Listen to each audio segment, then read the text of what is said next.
Wir bewegen falsch. Implosion statt Explosion. Viktor Schauberger.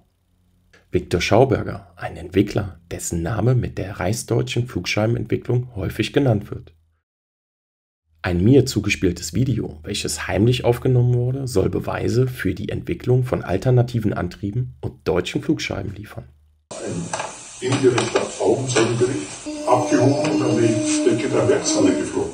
Flugzeug oder Unterseebootantrieb und... Jetzt habt ihr aber die modernsten U-Boot-Typen, nämlich den Typ 21, der mit solch einem Antrieb ausgestattet worden ist. Wir sind gerade bei der Geschichte mit den fliegenden Untertassen, dass Viktor Schauberger das Deutsche Reich als geheime Militärsache klassifiziert hat. Das Video wurde bereits im Jahre 2020 aufgenommen. Zur Wahrung der Privatsphäre wurden die Stimmen und Gesichter unkenntlich gemacht. Was dort gesprochen wird, gibt deutliche Hinweise auf die Funktionalität Schaubergers Erfindung, obwohl gerne das Gegenteil behauptet wird. Auch wird bis heute an diesen Flugscheiben entwickelt und sie fliegen tatsächlich. Und was soll die können, wenn die fliegen? Also hier hat mir der Zusteller gesagt, das ist ein Ingenieur einer Firma, der an diesen Fluggeräten arbeitet. Und gibt es erste Testergebnisse von Prototypen? Schön, gibt es da Videos? Ja. Bitte schicken. Wir gehen in das Gespräch rein. Das ganze Szenario hat sich in Österreich abgespielt, in der PKS-Villa, also da, wo Schauberger geforscht hat, was immer noch im Familienbesitz der Familie Schauberger ist. Und los geht's. Genau. Du fühlst. Ja. So, er kommt. Der Richter kommt nicht aus welchen Gründen immer, aber irgendwie so Scheiben her. Und zwar, muss man sich das vorstellen, die sind eng aneinander. Und wenn die jetzt eng aneinander sind und ich drehe die, und ich habe hier in der Mitte, schauen wir zum Beispiel Wasser, dann meandert das da hinaus. Und durch die Drehung meandert es eben und dann fehlt in der Mitte, was wenn das Material nach außen gegangen ist. Das heißt, wenn er jetzt zwei Scheiben macht, dann macht er hier oben Spitze, damit Material, das fehlt, nach. Ist da eine Aufnahme? Nee. Also offensichtlich will man nicht, dass aufgenommen wird. Ne? Was soll das Ganze? Angeblich, das ist ein indirekter Augenzeugenbericht, ein Mitarbeiter von Viktor kommt zu der Firma, wo so ein Modell gebaut worden ist. Und da wird in dem Moment gerade Viktor Schauberger rausgeschmissen aus dieser Fabrik.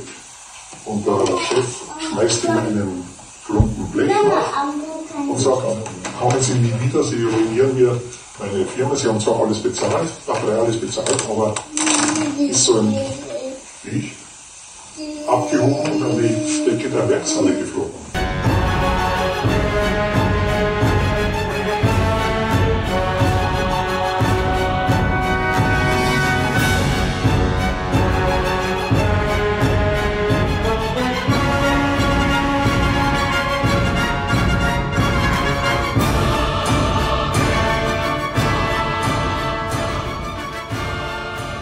Die neue Patch-Kollektion geht an den Start. 4 Einheiten, 4 Motive. Antigravitation Jagdbombergeschwader 321, der mächtigste König im Luftrevier.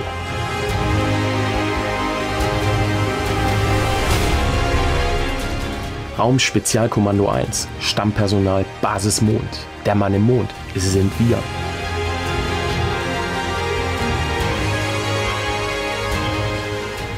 Raumaufklärungsgeschwader 371, deutsche Raumwaffe.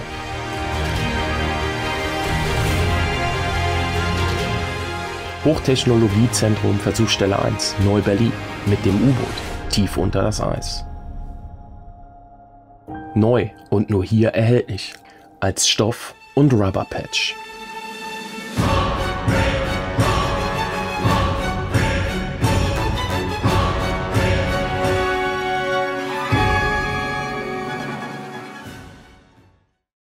Aus welchen Gründen?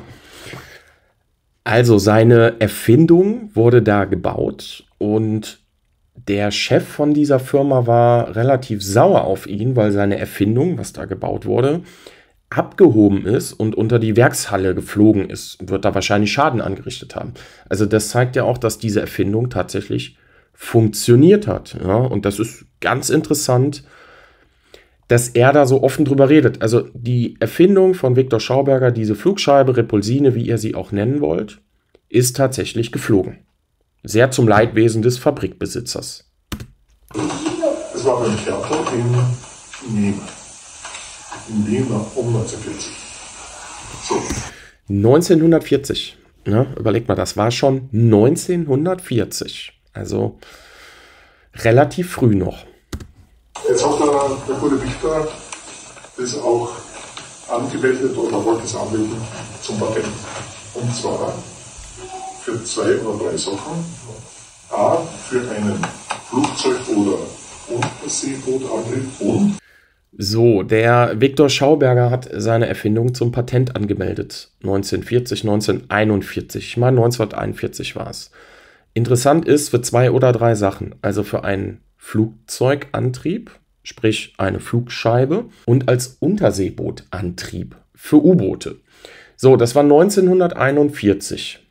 Da hat er das Patent angemeldet. Überlegt euch das mal. 1943 wurde in nur 3 Monaten der modernste U-Boot-Typ, der die moderne Unterseebootwaffe revolutionierte und auf dem alle modernen U-Boote drauf aufbauten nach dem Zweiten Weltkrieg, nämlich der Typ 21. So, und wenn wir das jetzt mal weiterspinnen, das wurde 1941 angemeldet, dann wurde daran im Geheimen weitergearbeitet, das weiterentwickelt, das hat funktioniert und das wurde tatsächlich auch in U-Boote eingebaut. Jetzt wird halt der Basis 211 in Neuschwabenland nachgesagt, sie wurde mit U-Booten versorgt. Also Güter sind nach Neuschwabenland per U-Boot dahin gebracht worden und per U-Boot wieder abtransportiert worden. Jetzt Rohstoffe wie Eisenerze, seltene Metalle oder auch Uran. Jetzt überlegt euch mal, ihr habt einen U-Boot-Antrieb, also was immer dagegen spricht, die deutschen U-Boote waren nicht in der Lage, so eine weite Strecke als einmalige Fahrt anzutreten, weil der Kraftstoff leer war. Zudem hätte diese Fahrt sehr, sehr lange gedauert. Da waren die deutschen U-Boote gar nicht für ausgelegt. Jetzt habt ihr aber die modernsten U-Boot-Typen, nämlich den Typ 21, der mit solch einem Antrieb ausgestattet worden ist. Er hätte natürlich geschafft, die Antarktis nonstop zu erreichen. Sprich, er wäre durchgefahren. So, oder wir nehmen einfach mal die Milchkühe. Das sind große Versorgungs-U-Boote, die wurden gebaut, um die U-Boote direkt auf dem Atlantik zu versorgen mit Lebensmittel, Wasser, alles, was die Mannschaft zum Leben braucht, Treibstoff natürlich und Torpedos, Munition etc. Jetzt hat man diese Sachen auch in diese U-Boote eingebaut, diese Antriebe, in diese Milchkühe. Das heißt, wir haben große Transport-U-Boote, die in der Lage gewesen wären, viel Material, also dementsprechend viel Material für ein U-Boot, in die Antarktis zu verbringen und von dort aus neue Sachen zu bunkern und wieder zurückzubringen.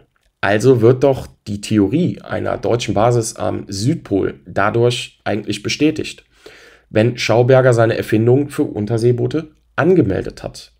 So, und ihr dürft auch nicht vergessen, diese Sachen waren streng geheim und die U-Boote wurden, was auch revolutionär war zur damaligen Zeit, in Sektion gebaut. Das heißt, man hat irgendwo die Sektion im Inland gebaut, auf dem Land, hat sie dann an die Küsten transportiert, wo sie entmontiert wurden. Und es lässt sich gar nicht genau nachhalten, wenn man die Bücher prüft, wo diese Sektionen überall hingingen. Es wurden mehr Sektionen gebaut als U-Boote. So, und wenn die sich, weil es streng geheim war, geheimste Kommandosache, kriegsentscheidend. Diese Sektionen wurden abgegriffen und irgendwo an einem Ort an der Küste zusammengeschraubt und dann stachen diese U-Boote bereits in See, sodass sie weder im Werftbuch auftauchten noch in der Indienststellung der Kriegsmarine. Somit konnte man diese U-Boot-Flotte geheim halten. Und selbst die U-Boote, die nachvollziehbar sind und die bis heute immer noch als vermisst angesehen werden, die sind ja immer noch weg. Einige hat man gefunden, ja, die sind mal auf eine Mine gelaufen etc. pp. Aber viele sind immer noch vermisst. Und wenn diese dann auch mit so einem Antrieb nach Neuschwabenland aufgebrochen sind sie deswegen verschwunden? Man weiß es nicht. Es ist auf jeden Fall höchst interessant, dass Victor Schauberger sein Patent unter anderem für den Antrieb oder für einen Unterseebootantrieb angemeldet hat. Zur Umwandlung von Salzwasser in Süßwasser. Also nicht Entsalzung, sondern Umwandlung. Das hat süßen Salzwasser sind 2 Seiten der Medaille derselben Medaille. Vorgeschichte: Viktor Schauberger ist überzeugt davon, dass die Natur, und das wissen wir aus Forschungen, fähig ist, Elemente umzuwandeln. Und irgendwo im Weltall, irgendwann einmal hat es mit dem Wasserstoff angefangen, dann in der Sonne haben wir Wasserstoff zu Helium und so weiter und so fort. Das ganze Weltall ist eine riesen Elementeküche sozusagen, wo einfach aus einem Element andere Elemente entstehen etc. Und umgekehrt, Atomspaltung, das sagt der Victor aber schon 1933 in dem Buch Unsere sinnlose Arbeit. Der Weg aus der Weltkrise nicht durch Atomzertrümmerung, Spaltung, sondern Atomumwandlung. Heute würde man sagen, vielleicht kalte Fusion, Low Temperature Nuclear Reaction, oder man würde sagen Transmutation etc. Also Schauberger hatte das Prinzip Implosion statt Explosion, weil nur das Natürliche beruht auf Implosion, das sind natürliche Vorgänge, und Explosion ist immer zerstörerisch und kann niemals deswegen natürlich sein. Also er war ein Visionär und seine Vision hat er umgesetzt. Das zeigen ja die Flugversuche und die Patentanmeldungen. So, Viktor Schauberger ist überzeugt, durch seine Art der Bewegung der Medien, Luft, Wasser oder was immer auch, und durch gewisse Katalysatoren gelingt es ihm, Stoffumwandlungen zu erzeugen oder zumindest Energien aus dem Wasser herauszukitzeln, die drin sind, die man auf herkömmlichen Weg nur durch Turbinen, Druck etc. Okay, Bewegungsenergie in Strom umwandeln, aber nein, ich möchte etwas anderes machen. Und zwar, im Endeffekt sollte das Ganze dann so ausschauen. Bekannt aus Film, Funk und Fernsehen, vor allem auf YouTube, da fliegen diese Dinge zu Massen herum.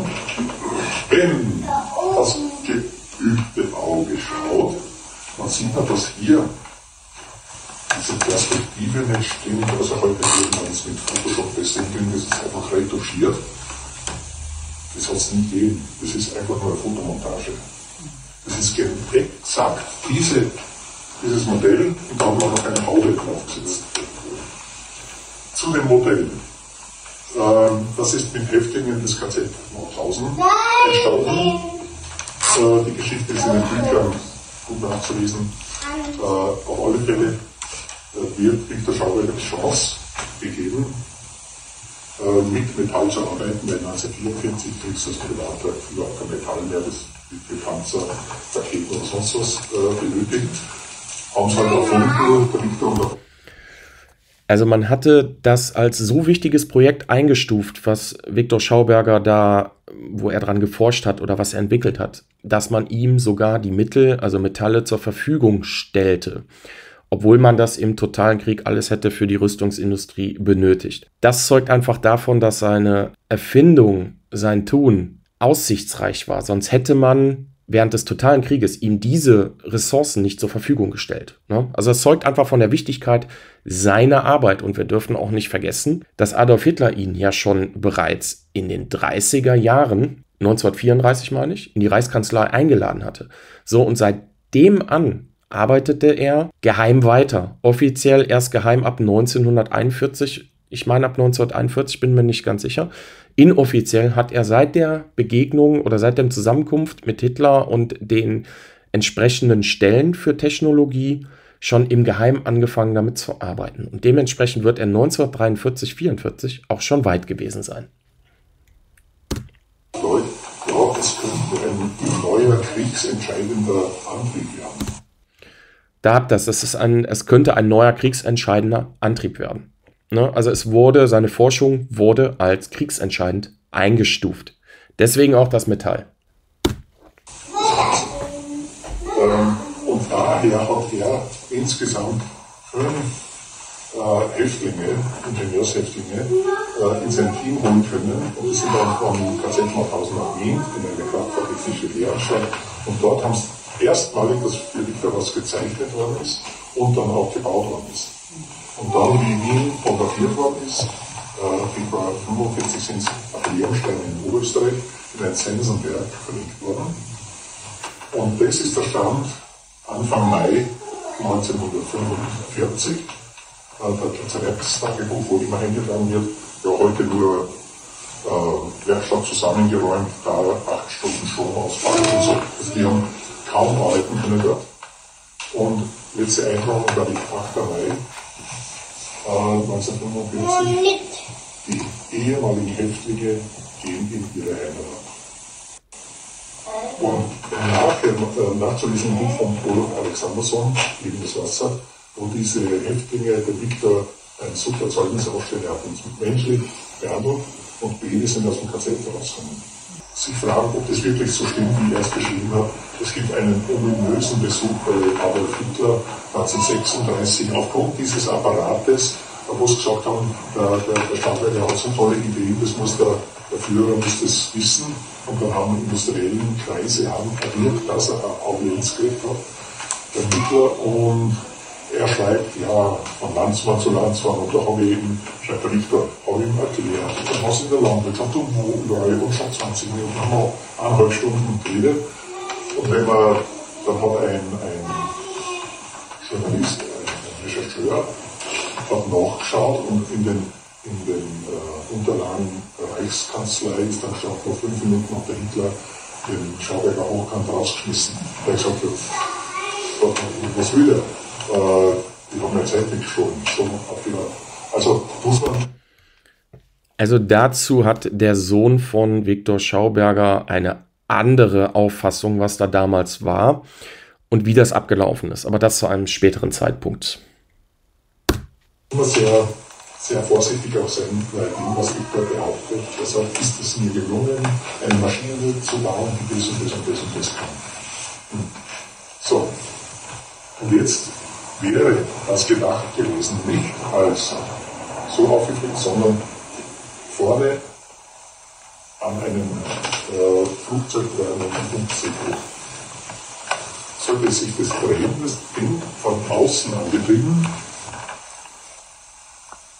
einen kleinen Motor, und sollte bewirken eine Umwandlung, und zwar in diesem Fall des Raums vor dem Flugzeug, wie er es genannt hat, technologisches Vakuum, und das dann das ganze Flugzeug hineingesaugt wird. Wie das so erzählt hat, diese Geschichte vom Amerikaner vor ein paar Jahren gesagt, ja, das kennen wir eh. So, ja, von wo? Ja, von der Raumschiff Enterprise Star Trek, War-Antrieb. Das ist da aus irgendwelchen unterschiedlichen Gründen ist ein Fixer die Enterprise. Und da ist eine Kamera anscheinend, weil das wird gefilmt von außen. Und Captain Kirk sagt, wow, eins oder was immer auch. Der drückt aufs Knopf und pupp, weg ist. Und so ungefähr. Jetzt kann man sich vorstellen, wie sich Victor vorgestellt hat, 20 Jahre bevor Star Trek gefunden worden ist. Also, dass er den Raum manipuliert. Also quasi das Vakuum, oder wie wir heute davon sprechen, die Antigravitation. Und genau das geistert ja mit der Glocke auch umher. Ne? In dem Projekt Riese im heutigen Polen, in Ludwikowice, also Ludwigsdorf, dass da jetzt Viktor Schaubergers Pläne, Erfindungen oder was auch Einzug erhalten haben, das ist gar nicht mal so abstrakt gedacht. Also es wird wahrscheinlich so gewesen sein, dass die Glocke ein Zusammenspiel aus ziemlich vielen Erfindungen war, wo man dran arbeitete. Und das trifft ja auch darauf zu, ein Vakuum, wo das Flugobjekt eingesogen wird. Und deswegen soll es ja diese Hochgeschwindigkeit überhaupt erreichen. Also es ist schon sehr, sehr interessant. Und wenn an all dem nichts dran ist, warum ist es dann da und warum wurde das als kriegsentscheidend eingestuft? Dadurch einen Vortrieb erzeugt. Also es ist nicht ein Düsenaggregat, weil das bisschen Luft, was da angesagt wird und hinten der Wasserwebel oder was erzeugt, ja, Kaffee, das ist ein hohen Antrieb. Ne? Ja, oder irgendwelche Aufladungen oder irgendwelche, man weiß es nicht. So. Also es ist bis heute immer noch unbekannt. Man weiß es nicht, wie es funktionieren sollte. Und das zeugt ja einfach dafür, dass viele Sachen von seiner Arbeit einfach verschollen sind, verschwunden sind. Ob das jetzt die Nationalsozialisten mitgenommen haben, verbracht haben an einen sicheren Ort, so wie Wilhelm Landig sagt, das ist nach Südamerika und Neuschwabenland verbracht worden. Ob Teile von dieser Forschung von den Alliierten erbeutet wurde und dann aus dem Land geschafft wurde, man weiß es nicht. Bis heute tappt man im Dunkeln. Und dass Viktor Schauberger die Geheimhaltung, also dass das für ihn ein penibles Thema war und er da fürsorglich mit umging, das zeigt einfach aus dem Jahre 1958, da war er in den Staaten gewesen und hat da eine Verschwiegenheitsklausel unterschrieben, dass er nie über das, was er da gemacht hat, gesehen hat, geforscht hat, in Europa darüber redet. So, und dasselbe hat er für die Nationalsozialisten auch unterschrieben. Und deswegen wird er da nicht drüber geredet haben, sonst wüsste man heute, wie es funktioniert. Ja, und dann es gibt Videos, haben schon Bilder gesehen, Schaubergs letzter Lehrling. Also hier Scheiben drin, ich weiß nicht, ob das fake sind oder ob das wahr ist. Okay, komme ich gleich zurück. Ich erzähle schon mal fertig. Es gibt Erzählungen von Zeitzeugen. Meine Recherchen stellen mich täglich vor neue Herausforderungen und Probleme. Besonders, wenn ich so spezielle Sachen recherchieren muss, wie zum Beispiel Funktionsweise einer Atombombe, Anreicherung von Uran oder das letzte brisante Thema Giftgasangriff auf Deutschland. Wenn ihr sowas bei Google eingibt, dann geht irgendwo eine Lampe an und ihr seid irgendwo bei irgendeinem Dienst auf dem Schirm und die gucken mal genauer, was ihr da treibt. Das ist jetzt nicht unbedingt karrierefördernd. Ein guter Freund von mir ist in der Terrorabwehr tätig und er schreibt ständig E-Mails und guckt sich Terrorberichte an und. In den E-Mails taucht dann auf Terrorabwehr, Terror, Bomben bauen, Sprengstoffanschläge, Anschläge mit USB-Vs und.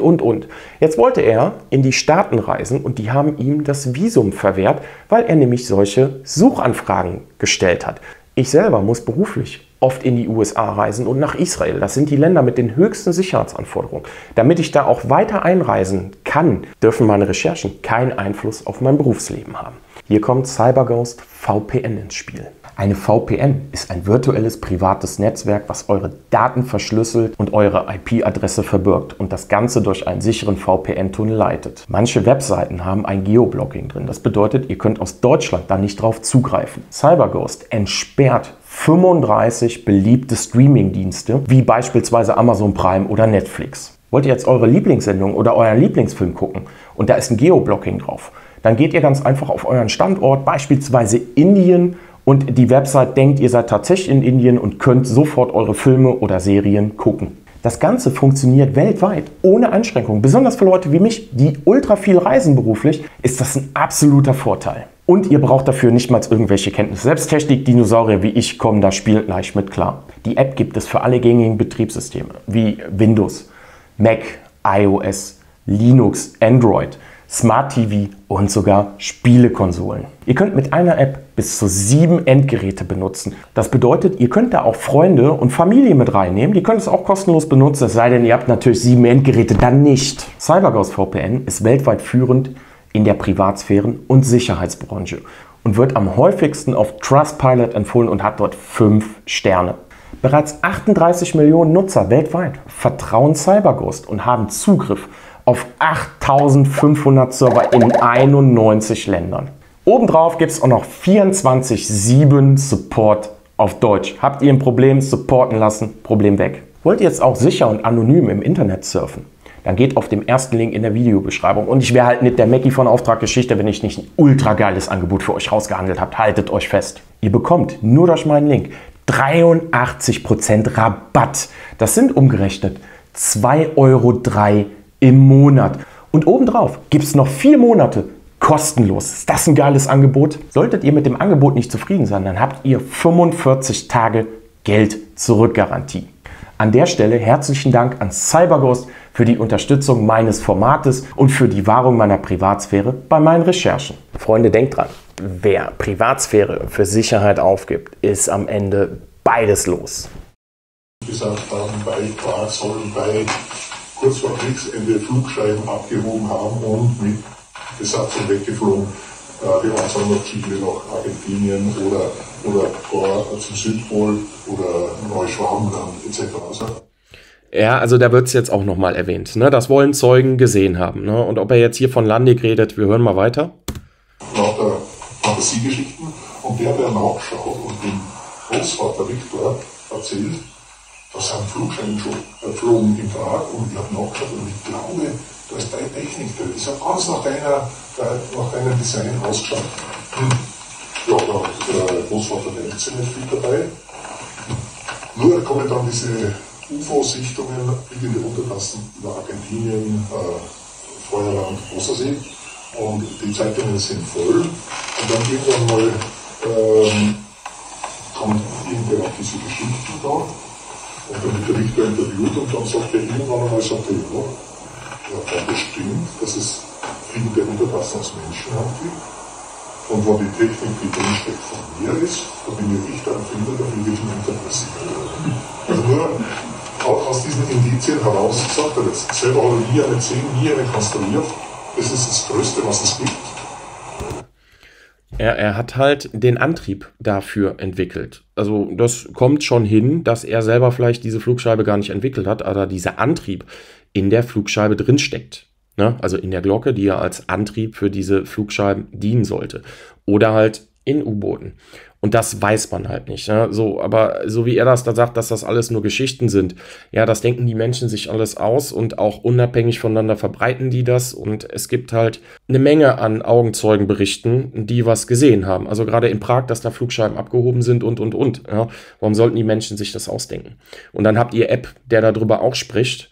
Und dass Schauberger da jetzt vielleicht nichts von wusste oder nichts drüber sagen wollte, ihr dürft nicht vergessen, der Unterstand auch der Geheimhaltung. Das war als streng geheim, kriegsentscheidend klassifiziert. Ihr wisst nicht, wie sehr er sich daran gebunden gefühlt hat an seinen Eid oder ob er im Nachhinein noch Angst hatte vor alten Strukturen, noch aus dem Dritten Reich, dass es immer noch Leute gibt, die das überwachen. Kein Wunder, dass er da nicht drüber redet. Wie viele Ingenieure, die für das Militär tätig waren, schweigen bis heute und haben sich auch ihre Familie nicht geöffnet, weil der Eid und die Verschwiegenheitsklausel sie daran bindet. Das darf man auch nicht vergessen. Also so lapidar, wie er das da daher sagt, ist es letzten Endes überhaupt nicht, gerade wenn es kriegsentscheidende Technik war. Wir wissen, mehr gibt es nicht und alles andere ist zumindest was wir so wissen. Schützwatzel. Viktor Schaubergers letzter Zauber. Das ist auch wieder so, einfach nur wie so Mythen entstehen. In Linz hat es einen Elektriker-Lehrling gegeben namens Fitzwatzel, der aus Altaussee stammt. Und irgendwie sind die zusammengekommen, der Viktor und der Fitzwatzel und Viktor Schauberger himself hat keine einzige Apparatur gebaut. Es waren immer feindliche Elektriker, die für ihn gebaut haben nach seinen Anweisungen. Das heißt, er hat nicht herumgebastelt und Kupfer gebogen und sonst was, sondern er hat immer Leute gebraucht, die das für ihn machen. Oder, wenn Vorführungen waren, um irgendwas vorzuführen, zu zeigen, hey, Fritz, kommen Sie bitte und ich habe dann und dann kommen irgendwelche Gelehrten von dort und die möchten Sie die Maschine und dann können Sie mir helfen, dass wir es zerlegen und dann wieder zusammenbauen und dass wir es dann starten und so. Und ich da doziert oder sich unterhalten und der Fritz hat halt gewerblich. Aus diesen Hilfsdiensten beim Viktor hat er natürlich wusste, wie manche Maschinen innen ausschaut etc. hat geglaubt, sie nachbauen zu können, war ein Meister der Umbucht, da ist alles umeinander geflogen, große Eier, hallo.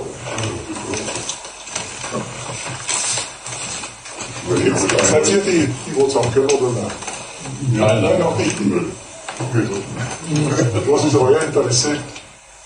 Die waren schon mal vor ein paar Jahren. Ja, war schon so. Das kann man mal sehen. Wir sind schon ein bisschen Bescheid. Also wir sind gerade bei der Geschichte mit den fliegenden Untertassen, dass Viktor Schauberger, das gehörte in den Lehrplan hinein, ja, recht schön und gut. Nur Großvater oder Großvater war pädagogisch nicht sehr zart beseitigt, also wenn ihm irgendwas nicht gepasst hat, dann hat er gleich zugemacht, der Vater dann auch. Wenn Leute was wissen wollten, ja, gut. Und wenn irgendwas nicht gepasst hat, wo er gemerkt hat, die haben irgendwelche bösen Absichten oder sie haben keine Ahnung, dann Jalousie runter, dann wird kein Geheimnis mehr preisen. Gut. Und dadurch sind auch viele Dinge, ja, aber die Politiker, die Kirche, alles Mögliche angreifen. Immer angreifen. So. Wie war beim letzten Schüler oder beim letzten Student? Ja, der hat halt dann den Kult um sich aufgebaut und dann kommen halt irgendwelche Filmemacher. Ja, auch hier wird das wieder abgetan. Also was Viktor Schauberger gemacht hat, das hat nie wirklich funktioniert. So entnehmen wir das hier. Trotzdem war es als kriegsentscheidend eingestuft und er hatte 40 oder 41 schon Patente angemeldet für Flugzeuge und Unterseeboote. Und die Leute, die mit ihm gearbeitet haben, denen er das Wissen überliefert hat, die haben sich natürlich auch nur wichtig gemacht, ne? Weil es ist ja immer noch die deutsche Flugscheibenentwicklung und es kann nicht sein, was nicht sein darf. Das wird komplett runtergespielt. Warum? Keine Ahnung. Wenn es wirklich nicht funktioniert hätte, dann wäre es nicht kriegsentscheidend und man hätte ihm Ressourcen gegeben, um das zu bauen, ne? Und dann wären die Geschichten natürlich auch alle nicht da, so wie wir sie kennen, Zeitzeugenaussagen, Augenzeugenaussagen und.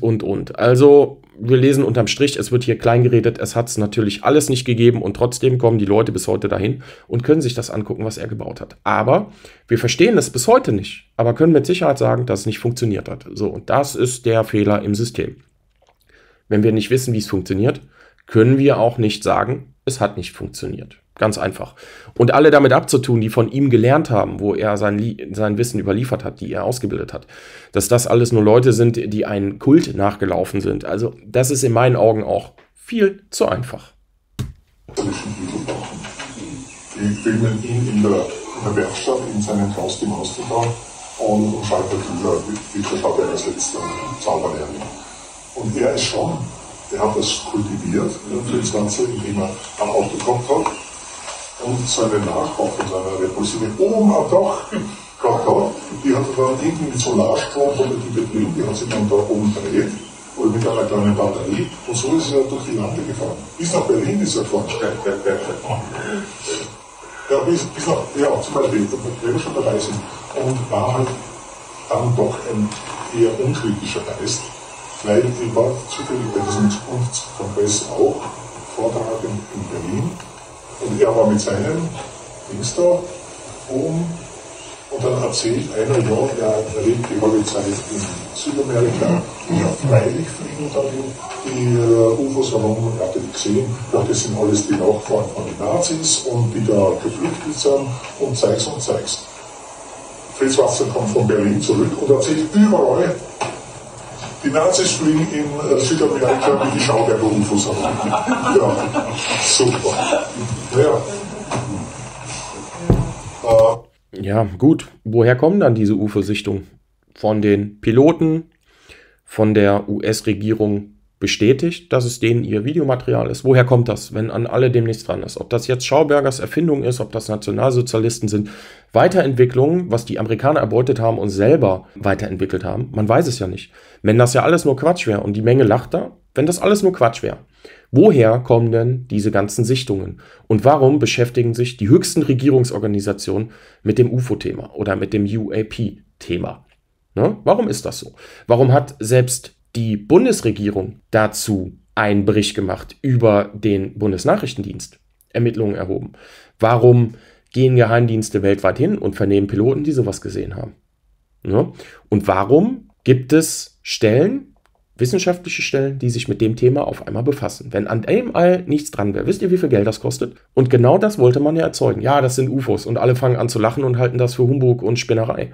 Dabei ist das real, das fliegt da draußen rum, ihr habt es gesehen und das beweisen die Aufnahmen des US-Militärs. Und nicht nur die, es gibt noch viel andere Aufnahmen darüber und Aussagen von Soldaten, Militärpolizisten, Polizisten, die es gesehen haben. Also glaubwürdige Leute oder Piloten wie der japanische Pilot, der dann nachher für verrückt erklärt wurde und dem man versucht hat, seine Lizenz zu entziehen oder sogar entzogen hat. Wenn an all dem nichts dran wäre, wenn das so lächerlich wäre, ja, dann könnten wir darüber lachen und all diese Sachen würde es nicht geben. Sprich, die Tatsachen wären nicht da. Sie sind aber da und deswegen können wir das nicht von der Hand weisen. Und so lapidar das ab, ja, der hat das da gehört und dann einfach übernommen und so einfach ist es leider nicht. Und ihm kann es ja wurscht sein, aber ich habe den Namen, ich muss da nicht nachlegen für irgendwelche Behauptungen von Medien, was der Schauberger ist. Und Viktor Schauberger, wenn wir schon bei dem Thema sind, hat auch dazu beigetragen. Ihm war die Atomkraft, Atomspaltung, ein Dorn im Auge, das hat ihm überhaupt nicht gepasst. Weil er gewusst hat, es gibt in der Natur gibt's andere Wege, eine Atomenergie der anderen Art, die er gefunden hat.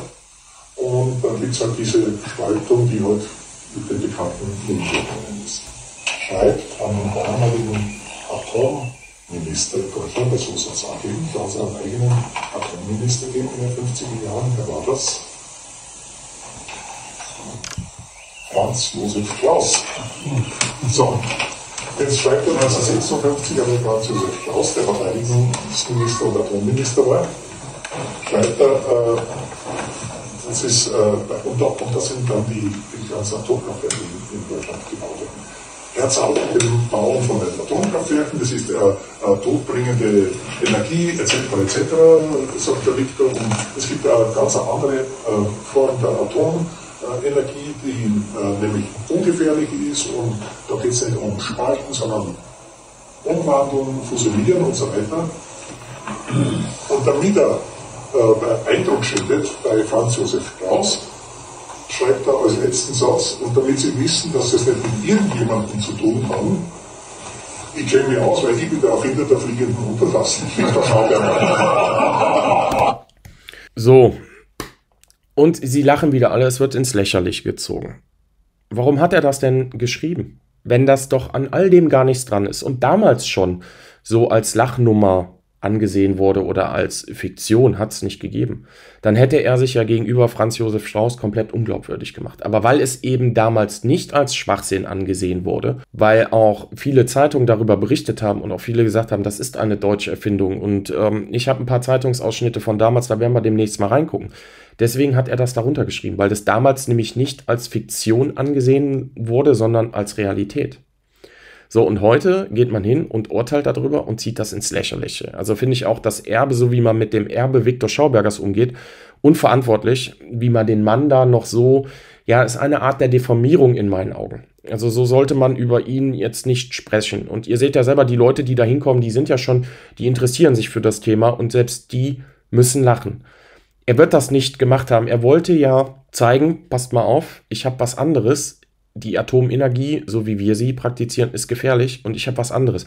Habt ihr solche Visionen oder eine Technik neu entdeckt oder erforscht, wie es besser funktionieren kann, dann wollt ihr dem natürlich Seriosität untermauern und schreibt dann da irgendwas hin, was zweckdienlich ist und nicht, wo die Leute sich im Anschluss drüber schlapplachen. Nämlich, wer an Flugscheiben nichts dran, hätte er es nicht drunter geschrieben. Das war ja ein schlauer Mensch. Der hat ja jetzt nicht einen IQ von 12 gehabt.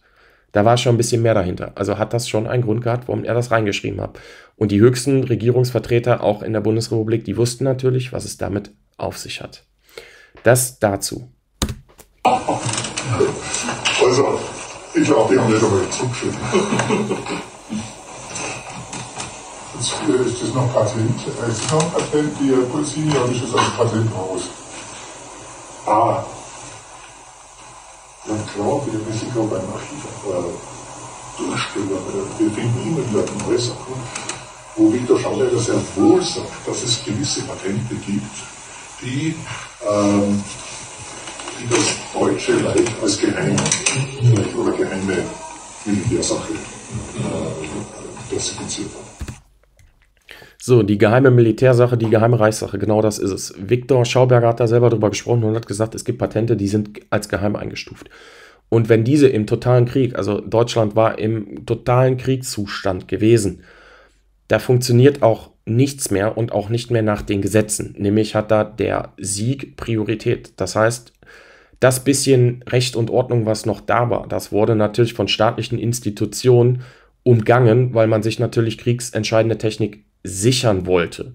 Für sich alleine, weil man wollte das Kriegsglück wieder auf seine Seite ziehen. Ne? Jedes Land wollte den Krieg immer gewinnen, egal welche Kriege geführt wurden. So, und wenn Viktor Schauberger das gesagt hat, dass wir da heute sagen, ja, es ist alles schon bekannt. Nein, wenn das verbracht wurde ins Ausland und nie wirklich öffentlich ausgeschrieben wurde, dass es darauf ein Patent gibt, sondern das insgeheim, im Geheimen ausgeschrieben wurde und das bei der SS beispielsweise von denen schon abgefangen wurde und gesagt, ja, das ist dein Patent, es gehört auch immer dir, es darf aber nicht öffentlich werden, damit nicht irgendwer, weil Spione saßen überall, dass diese Technik ins Ausland kommt.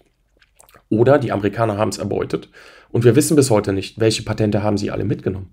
Wie viele geheime Patente waren dabei, die von der Waffen-SS verwaltet wurden? Oder von der SS generell?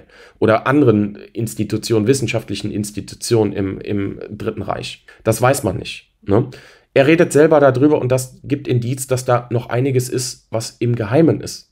Wo man nicht weiß, haben das die Nationalsozialisten mitgenommen, verbracht, vernichtet oder haben das die Alliierten erobert und ist es in irgendwelchen Schubladen verschwunden, beziehungsweise wer hat danach, in welchem Umfang daran geforscht, das weiterentwickelt und tatsächlich zur Serienreife gebracht. Also wissen wir nicht, was das gewesen ist, weil ja, durfte da nichts mehr darüber schreiben oder sagen. Sie wissen es nicht. Er ist sich aber sicher, dass das mit Flugscheiben nicht gegeben haben kann. Er weiß es aber nicht, was es für Patente sind. Ist sich aber sicher, dass das alles Humbug ist. Dass sich das irgendwer erdacht hat, dass es ein Kult ist. Also das passt ja so vorne und hinten gar nicht zusammen. Ne? Da ihr müsst zwischen den Zeilen lesen. Und er sagt selber, er weiß es nicht, aber kann eindeutig sagen, dass das mit den Flugscheiben einfach nur ein Hirngespinst ist. Das ist eine gute Aussage. An der Stelle passt das vorne und hinten nicht. Und die sind halt verschollen, irgendwo in einem Archiv. Und dann sind die Amerikaner gekommen und dann sämtliche Patente, deren sie habhaft werden konnten, mit nach Amerika genommen, auf Mikrofilm abgerichtet und haben, das ist bekannt, dadurch einen enormen Vorsprung in der Technik bekommen, weil sie die deutschen Verfahren angewendet haben und Deutschland verboten haben, weiter zu forschen. Grob gesagt jetzt mal. Also sie haben die deutschen Patente genommen, die deutsche Forschung, die deutschen Wissenschaftler haben das weiterentwickelt und haben es aber Deutschland verboten, selber daran Forschung zu betreiben und weiterzuentwickeln. Das ist ja genau das, was Andreas Epp gesagt hat. So, und dass der Vorsprung nicht da war. Ja, wenn es wirklich so geheim war, dann wird sich natürlich etwas in den Archiven darüber befunden haben.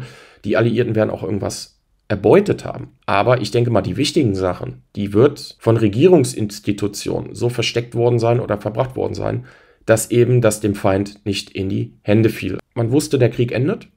Gehen wir mal davon aus, was Douglas Dietrich sagte und Landig auch, das stimmt, dass sie ins Ausland sich abgesetzt haben.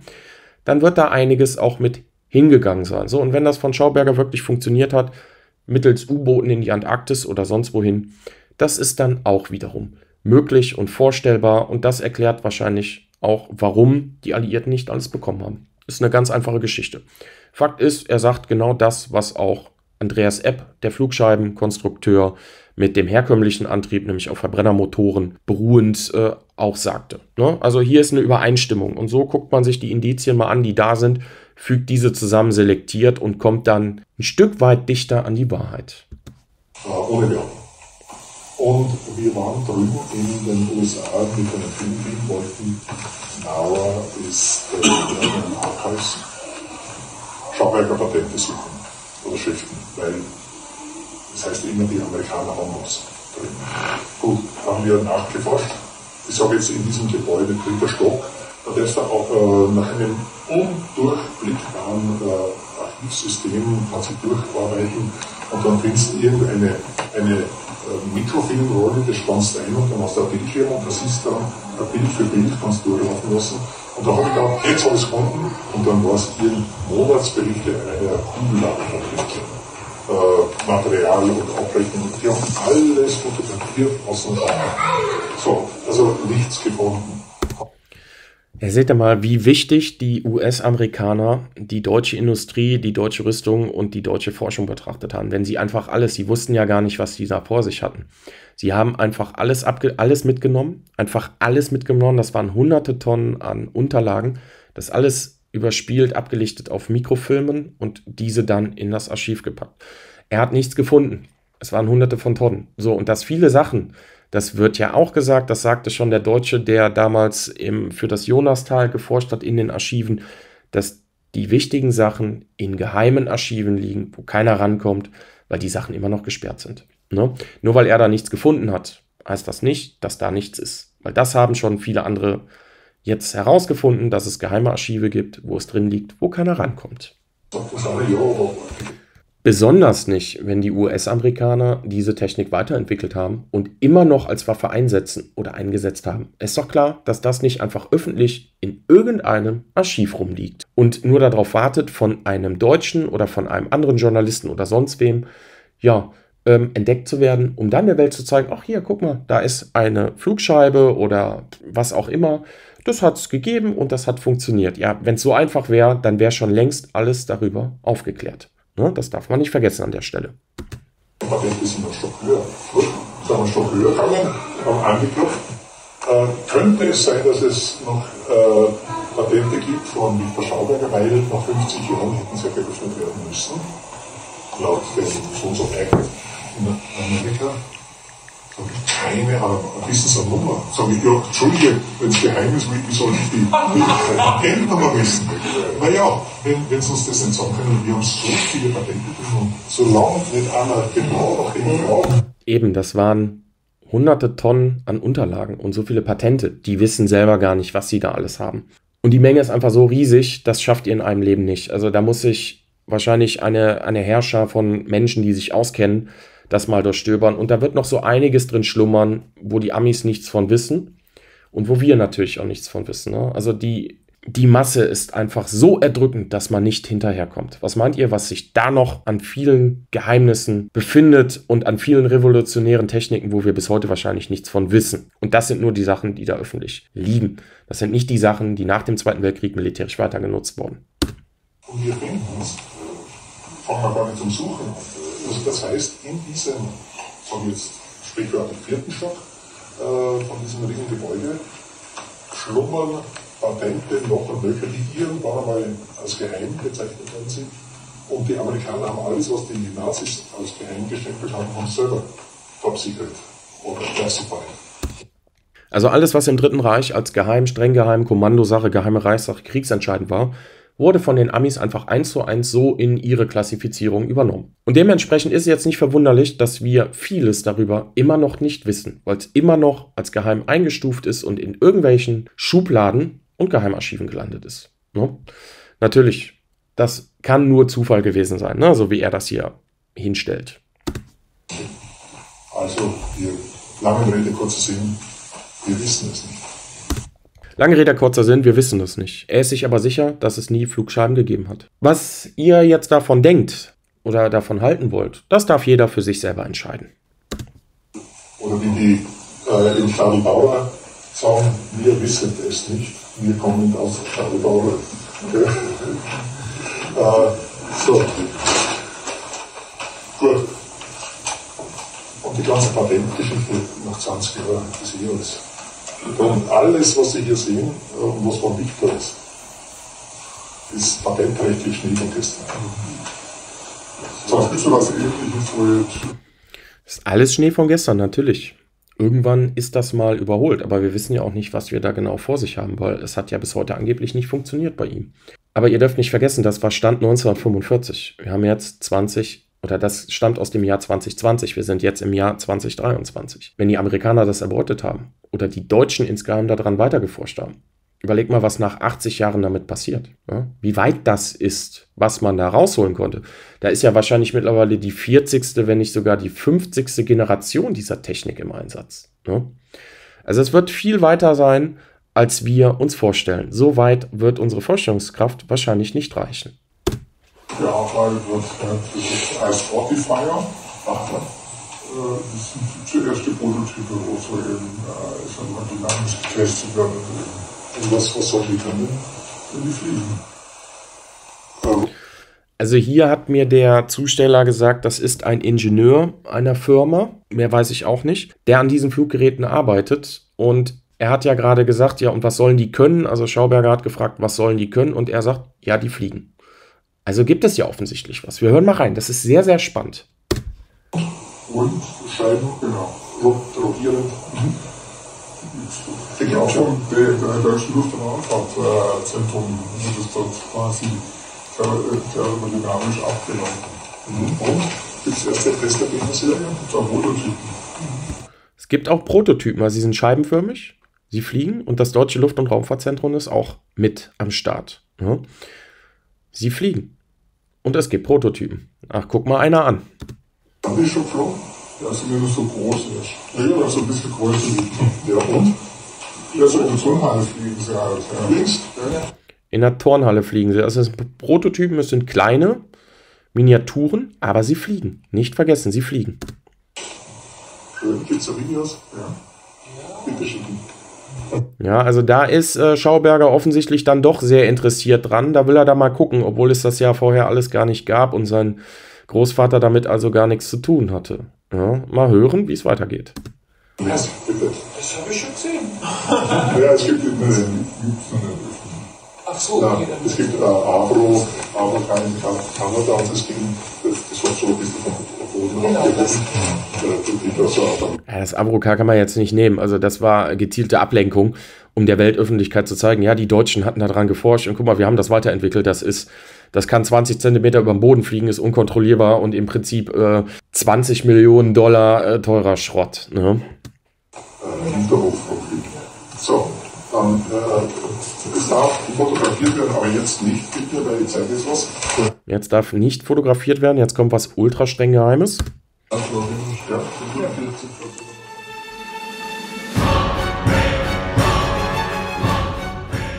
verschiedene Konzepte von Flugscheiben, Kaunebu, Schieber Habermoll, Lutz oder Benutz oder App.